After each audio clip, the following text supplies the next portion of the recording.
How to use protected paid time off at Walmart. First, you need a call out. You still need to report your absence even if you're using PPTO.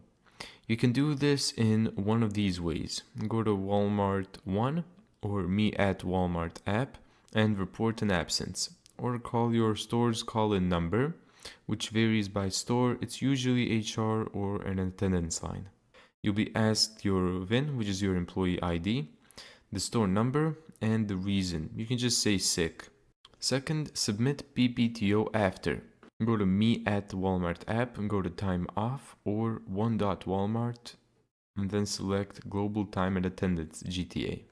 And then select Request the Time Off, choose PPTO, pick the date of your shift, and enter the hours, usually equal to your shift length if you want full coverage, and then submit. Thank you so much for watching this video. If you found this tutorial helpful, make sure to give it a thumbs up and subscribe. And as always, see you in the next video.